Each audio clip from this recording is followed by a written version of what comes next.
So she knows how to listen for language that makes you like, oh, okay, do we need to call somebody? He was angry. I saw him stressed. Tell me if you all agree with this. He seemed really unhappy. Mm-hmm. I heard him say things like, I'm tired, man. Like, I'm just tired. Like, I'm just Yeah. tired of life. He mentioned that America is a big ass game. And I've told you all capitalism's a game. You have to understand how the game works.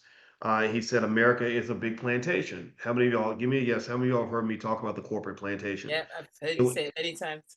Yeah, and the thing was, when I started saying the corporate plantation, I didn't have to explain what it meant. People knew exactly what I meant. They didn't say, "Well, what do you mean plantation? My job's not a plantation. My God, my job is wonder." No, people didn't say that. They said, "Yeah, I know what you mean." I didn't have to explain it. I'd say, "Yeah, you got to go to the corporate plantation, don't you?"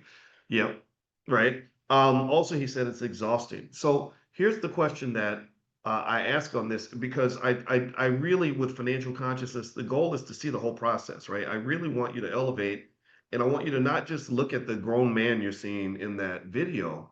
I want you to go back 20 years when he's a 5-year-old child. Right? He Mm. maybe he's in his 20s or 30s because he literally said something that was really disturbing. He said most of us ain't even gonna live to past 50.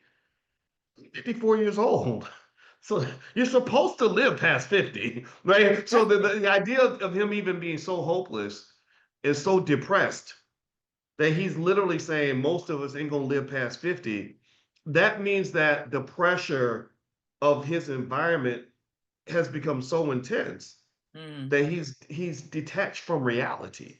Yeah. He doesn't even imagine a world where people normally where living past 50 is normal.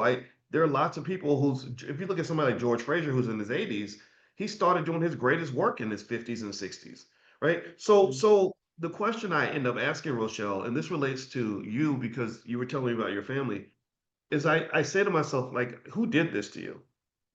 Mm. Right? When I see that grown man and I go back 20 years and we've talked about wasting time, not preparing children for this world, not investing for them, having no assets for them, giving them no financial protection, throwing them out here butt naked in a competitive capitalist society.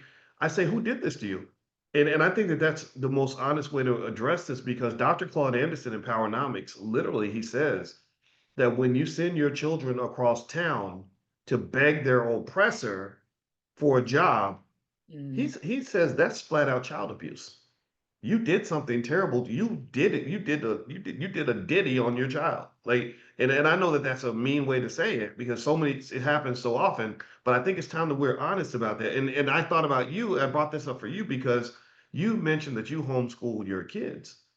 Can without me making any assumptions about why you're doing that, can you kind of talk about what led you to even feel the need to make sure that you and your husband, your amazing husband, are the primary influences on the kids and not this crazy world, please?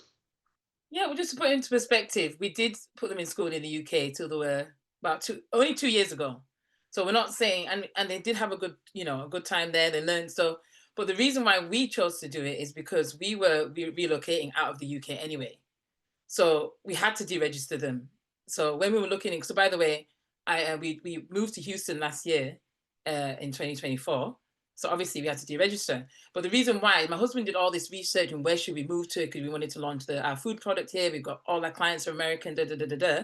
So that was one of the reasons that I'm always like always just flying back and forth, back and forth. And this is costing a lot. It's easier to just move. So that was one of the reasons really is that all the events I want to attend are in the US and then our food product is going to be launched in the US. It was like a natural thing.